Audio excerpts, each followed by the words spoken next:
यह कहानी है भविष्य की, जब हम इंसान बिल्कुल आज की ही तरह रहते हैं। हमने साइंस की दुनिया में कोई भी ज्यादा तरक्की नहीं की है, यहाँ तक कि आज भी हम इंसानों को कैंसर का इलाज नहीं मिला। लेकिन फिर डॉक्टर विल नाम के एक साइंटिस्ट पूरी इंसानी जाति का तख्ता पलट कर देता है। वह आर्टिफिशियल इंटेलिजेंस और ह्यूमन कॉन्शियसनेस को मिलाकर नैनो टेक्नोलॉजी की मदद से वह सब भी कर सकता है जो कि कभी किसी इंसान ने नहीं सोचा था। इंसान के बूढ़े होने और मरने की वजह हमारे बॉडी के सेल्स का डेड होना होता है, लेकिन वह ऐसा तरीका खोज निकालता है कि अब इंसानों के डेड सेल्स को वह अपने डिजिटल फॉर्म से भी रीजनरेट कर सकता है। साथ ही पूरी पृथ्वी को फिर से सुनहरा हरा भरा बनाने का भी प्रयास करता है। लेकिन इंसानों की एक खासियत रही है कि जो चीज उनके समझ नहीं आती, जो चीज उनके सोच के परे होती है, तो वो उस चीज को जाने, उस चीज को खतरा मानकर उसे खत्म करने पे तुल जाते हैं, जिससे इंसानी जाति हमेशा एडवांसमेंट से वंचित रह जाती है। कहानी की शुरुआत में मैक्स नाम के एक आदमी को दिखाया जाता है जो कि एक बंजर पड़े घर में कुछ छानबीन कर रहा है। यहाँ पर हर एक चीज तबाह हुई पड़ी है। जब वह बाहर गार्डन में जाता है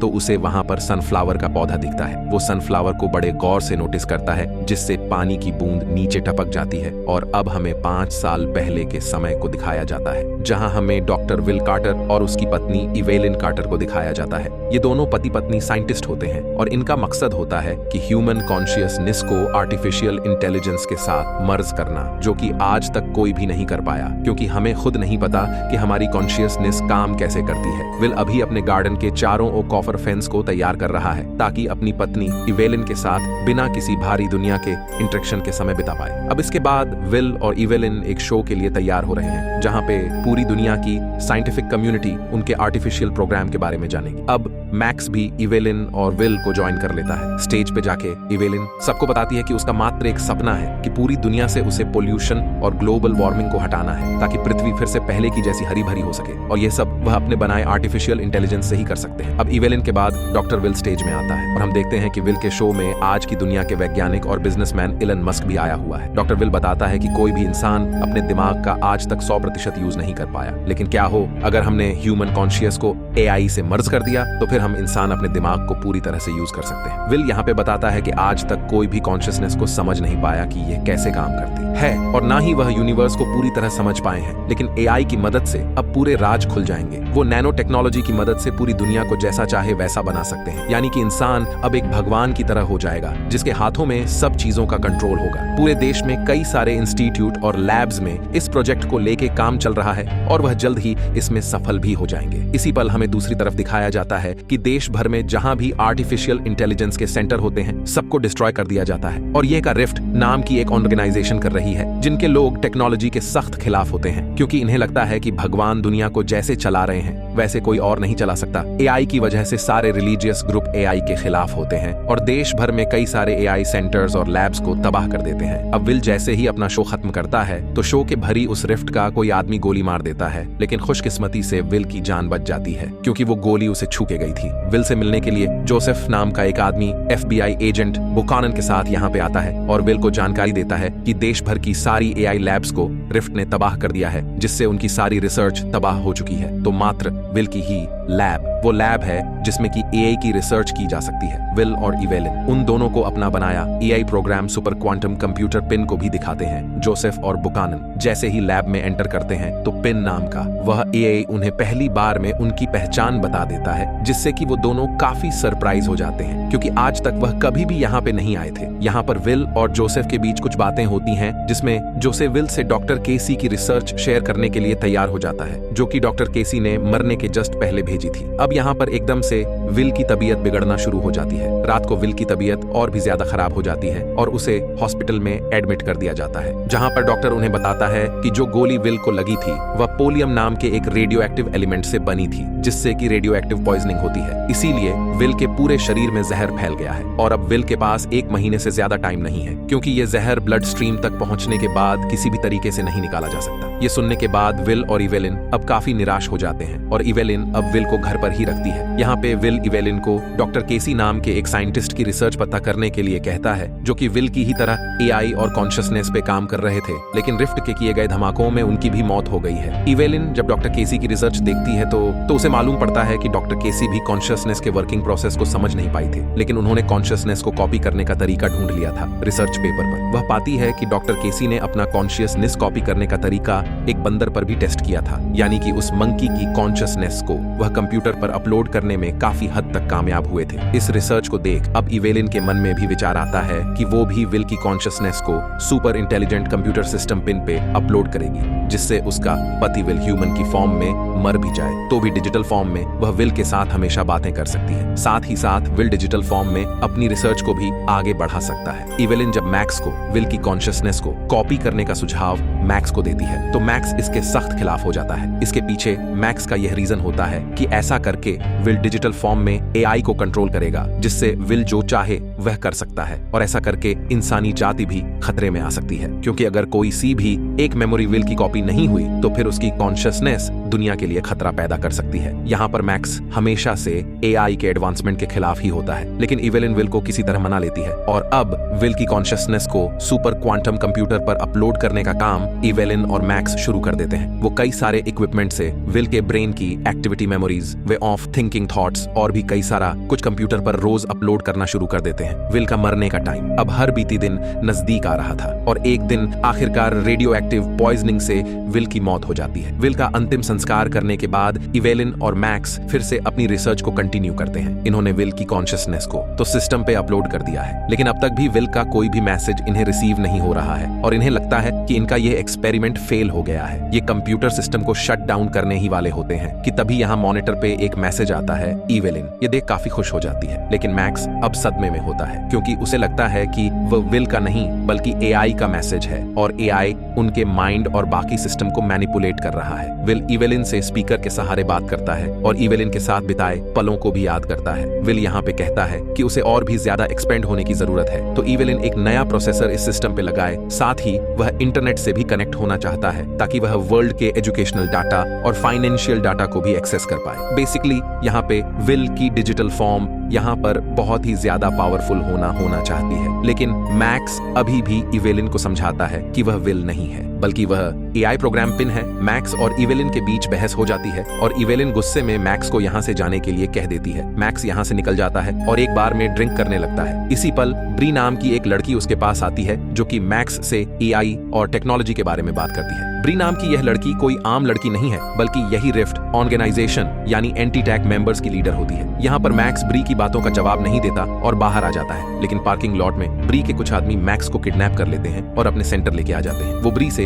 इवेलिन के प्रोजेक्ट के बारे में पूछताछ करते हैं और डॉक्टर केसी के रिसर्च के बारे में भी वो मैक्स से पूछताछ करते हैं। मैक्स के फोन से ब्री के हैकर्स इवेलिन की लोकेशन को ट्रैक कर लेते हैं जो कि अभी सन पाब्लो होती है। ब्री अपनी गैंग के साथ तुरंत इवेलिन की लोकेशन पे पहुंच जाती है, लेकिन इवेलिन उनके आने से पहले ही विल को इंटरनेट से कनेक्ट कर देती है और सही सलामत यहाँ से भाग जाती है। जैसे ही विल इंटरनेट से कनेक्ट होता है तो वह पूरी दुनिया के इंटरनेट कनेक्शन डाटा और हर उस चीज को एक्सेस कर सकता है जो कि कभी इंटरनेट पर अपलोड की गई हो। एक तरह से आप यहाँ पे ये भी समझ लीजिए कि विल की डिजिटल फॉर्म दुनिया के किसी भी डाटा को रीअरेंज या मैनिपुलेट कर सकता है। इसी की बदौलत वह होटल में इवेलिन के लिए कमरा बुक कर देता है, वो भी बिना किसी पैसों के। अगली सुबह विल बताता है कि उसे किसी सुरक्षित जगह पर जाना होगा। यहाँ पर विल देश भर के सारे सर्विलेंस कैमरा को भी एक्सेस कर लेता है, जिससे वह सारे आतंकवादियों की इंफॉर्मेशन लोकेशन के साथ जोसेफ और एजेंट बुकानन को भेज देता है और वो भी उनके सारे सिस्टम को हैक करके यहाँ पर अभया एजेंट यह देख हैरान हो जाता है कि कोई अननोन चीज उनकी मदद कर रही है। इसके बाद देश भर में कई आतंकियों को हिरासत में ले लिया जाता है, लेकिन रिफ्ट के कुछ आतंकी फिर भी बच जाते हैं। उधर विल अब इवेलिन को शहर छोड़ने के लिए कहता है क्योंकि इवेलिन अब इस शहर में सुरक्षित नहीं है, जिसके बाद इवेलिन एक बहुत पिछड़े इलाके में विल के सुझाव के तहत रहना शुरू कर देती है और यहीं पर विल आगे का अपना प्रोजेक्ट शुरू करता है। अब इसके बाद कहानी में 2 साल बीत जाते हैं और विल ने इन बीते 2 सालों में नैनो टेक्नोलॉजी पर महारत हासिल कर ली है। वह दुनिया के किसी भी इंसान को अब ठीक कर सकता है, यहाँ तक कि वह कैंसर हो चाहे कोई भी बीमारी हो, वो हर बीमारी को ठीक कर सकता है क्योंकि उसके पास अब नैनो रोबोट्स की फौज है जो कि शरीर के खराब पार्ट्स को ठीक कर सकते हैं और डेड सेल्स को रिजनरेट कर सकते हैं। इसका एक नमूना हमें तब दिखाया जाता है जब उसके लैब में एक जख्मी पड़े आदमी को लाया जाता है तो विल मैकेनिकल हैंड्स और नैनो टेक्नोलॉजी की मदद से उसे पल भर में ही पहले जैसा बना देता है, जिसमें नैनो रोबोट्स का भी रोल होता है क्योंकि यही डेड सेल्स को रिपेयर करते हैं। और एक तरह से विल पूरी दुनिया को अपने हिसाब से कंट्रोल कर सकता है, यानी कि अब वो किसी भी भगवान से कम नहीं है। विल इंसानों के माइंड को पढ़ सकता है, उसे मैनिपुलेट कर सकता है। यहीं से इवेलिन को भी अब डाउट होना शुरू हो जाता है क्योंकि विल अब कुछ ज्यादा ही ताकतवर हो गया है और इवेलिन को तो यह भी भरोसा नहीं हो रहा होता कि वो विल है, बल्कि उसे शक होता है कि यह जो भी कुछ कर रहा है वो विल नहीं बल्कि एआई पिन कर रहा है। वहीं इधर अब मैक्स रिफ्ट के साथ काम करने के लिए तैयार हो जाता है। मैक्स को भी एआई से काफी डर होता है। अब चूंकि पिन के सोर्स कोड के बारे में मैक्स को ही पता है, तो मैक्स एकमात्र वो आदमी है जो कि विल को रोक सकता है। तो वो विल को खत्म करने के लिए वायरस बना सकता है। विल अब पूरी दुनिया को कंट्रोल कर सकता है, यहाँ तक कि जिस आदमी को उसने नैनो टेक्नोलॉजी की मदद से बिल्कुल ठीक कर दिया था, वह उसी आदमी के दिमाग को कंट्रोल कर इवेलिन से बात भी करता है, क्योंकि नैनो रोबोट्स के जरिए ही विल ने उस आदमी को ठीक किया था। और ये नैनो रोबोट्स इतने छोटे होते हैं कि इन्हें सिर्फ माइक्रोस्कोप से ही देखा जा सकता है। यहाँ पे विल इन नैनो रोबोट से अभी तक कनेक्टेड होता है, तो इन्हीं के जरिए वो ठीक किए गए इंसानों से कनेक्ट हो सकता है। डिजिटल विल जब एक वर्कर की फॉर्म में इवेलिन से बात करता है, तो वो इवेलिन की हार्मोन्स की कंडीशन उसे दिखाता है, जिसको देख इवेलिन को भी पहली बार धक्का लगता है और उसे महसूस होता है कि वो गलत चीज कर रही है। वहीं इधर सारी दुनिया में एक वीडियो वायरल हो जाती है, जिसमें मेन एआई की इंटेलिजेंस की कैपेबिलिटी को दिखाया गया था कि किस तरह डिजिटल विल कोई भी बीमारी या जख्म को पल भर में ही ठीक कर देता है। रिफ्ट के हाथ भी यह वीडियो लग जाती है, जिससे अब मैक्स किसी भी तरह डिजिटल विल को खत्म करना चाहता है। विल की वीडियो जब वायरल होती है तो बहुत सारे लोग अपनी बीमारियों का इलाज कराने यहाँ पे आने लगते हैं, और पल भर में विल उन्हें नैनो टेक्नोलॉजी की मदद से ठीक भी कर देता है। विल की वजह से ही किसी अंधे को पहली बार दुनिया दिखाई पड़ती है, तो कोई लंगड़ा अपने पैरों पर चलने के काबिल हो जाता है, कोई बहरा पहली बार आवाजें सुनता है, तो कोई गूंगा बोलने के काबिल हो जाता है। विल सबको एक तरफ से ठीक करने लगता है, लेकिन यहाँ पर जिसका भी इलाज डिजिटल विल कर रहा है, वो इंसान हमेशा के लिए विल से कनेक्ट हो जाता है, क्योंकि विल डेड सेल्स और खराब टिश्यूज को माइक्रो रोबोट्स या कहे कि माइक्रो चिप से फील करता है। इधर अब एफबीआई एजेंट और जोसेफ भी इवेलिन की रिसर्च को देखने आते हैं। देखने क्या आते हैं, बल्कि इन्हें भी विल को अब किसी भी हाल में तबाह करना होता है। विल की डिजिटल फॉर्म को देख जोसेफ पूरी तरह हैरान हो जाता है और वो विल की लैब का निरीक्षण करता है। जाते वक्त वो इवेलिन के हाथ में एक चिट्ठी पकड़ता है, जिसमें लिखा होता है रन फ्रॉम डिस्प्लेस रिफ्ट, और अभ्यासात मिलकर प्लान करते हैं कि वह बिल्कुल सामने से विल की लैब पर अटैक नहीं कर सकते, क्योंकि विल कई ज्यादा ताकतवर है। तो इसके लिए वह सुरंग बनाने का काम शुरू कर देते हैं। यहाँ पर मैं एक और बात आपको बता दूं कि विल जिनका भी इलाज किया है, उनकी फिजिकल स्ट्रेंथ में भी बहुत बदलाव आ जाता है, और वो एक आम इंसान की तुलना में कई भारी चीजें उठा सकते हैं, यानी कि सुपर ह्यूमन की क्वालिटीज उनके अंदर आ जाती है। इवेलिन को भी अब विल पे शक हो जाता है, क्योंकि विल अब इंसानों को कंट्रोल करने लगा है। अब इसके बाद रिफ्ट और अभ्या एक साथ मिलकर काम करने लगते हैं, और सुरंग का काम इनका पूरा भी हो जाता है। मैक्स यहाँ पे वायरस बना तो सकता है, लेकिन इसके लिए उसे ऐसे इंसान की जरूरत पड़ेगी जिसे विल ने ठीक किया हो, ताकि वह माइक्रो रोबोट से विल के सोर्स कोड को पकड़ पाए। इवेलिन जब बाहर सोलर पैनल्स एरिया में होती है, तो तभी रिफ्ट और एफबीआई के लोग यहाँ पे हमला कर देते हैं। तो वहीं विल सारे लेबर्स को यहाँ पे इवेलिन को सेव करने में लगा देता है, या कहे कि वो सारे लेबर्स के माइंड को कंट्रोल कर इवेलिन को घेर लेता है, ताकि इवेलिन को कोई नुकसान ना पहुंचे। कोई भी रास्ता न दिखने पर मैक्स इवेलिन के बगल में खड़े एक शख्स के हाथ पर शूट कर देता है, लेकिन आश्चर्यजनक तरीके से उस शख्स का घाव अपने आप ठीक हो जाता है। तो यहाँ पे मैक्स, रिफ्ट और एफबीआई के लोगों को तुरंत पता लग जाता है कि वह इनका मुकाबला नहीं कर सकते, क्योंकि विल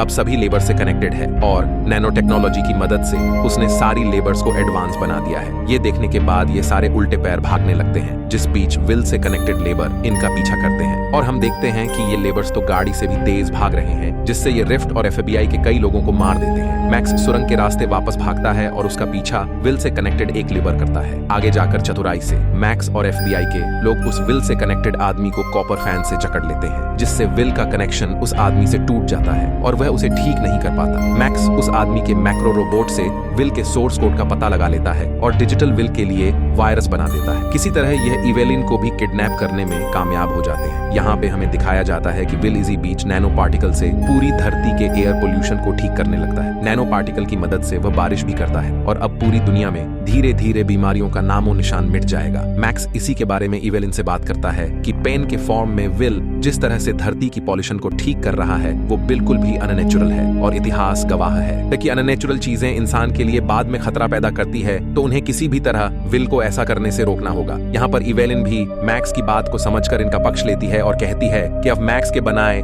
वायरस को इवेलिन की बॉडी में इंजेक्ट कर दे, ताकि जब वो विल को खुद की कॉन्शियसनेस को भी सिस्टम में अपलोड करने के लिए कहेगी तो वो वायरस भी विल के सिस्टम में अपलोड हो जाएगा, जिससे इवेलिन के साथ विल का भी अंत हो जाएगा। अब ये लोग इस वायरस को इवेलिन की बॉडी में इंजेक्ट कर देते हैं और इवेलिन अब सोलर पैनल्स के एरिया में विल से कनेक्टेड लेवर से बात करने जाती है कि तभी उसे वहां पर विल दिख जाता है, जिसने की नैनो टेक्नोलॉजी की मदद से यहाँ पर खुद को भी रीजनरेट कर दिया है। विल की इंसानी फॉर्म को देख इवेलिन को खुशी और सदमा भी पहुंचता है। वो विल को गले से लगाती है और विल को कहती है कि वो भी अपनी कॉन्शियसनेस को सिस्टम में अपलोड करना चाहती है। इधर अभ्या और रिफ्ट दूर से विल को देख रहे होते हैं और यह भी पूरी तरह शॉक में होते हैं, क्योंकि विल ने खुद को भी रीजनरेट कर दिया होता है। इन्हें बिल्कुल भी नहीं पता कि आखिर ये विल ने किया तो किया कैसे। इवेलिन विल से अपनी कॉन्शियसनेस को अपलोड करवाना चाहती है, लेकिन विल एक स्टैचू की तरह खड़ा का खड़ा रह जाता है, और वो इसलिए क्योंकि वह इवेलिन की भावनाओं को समझ जाता है कि इवेलिन उसे खत्म करना चाहती है, इसीलिए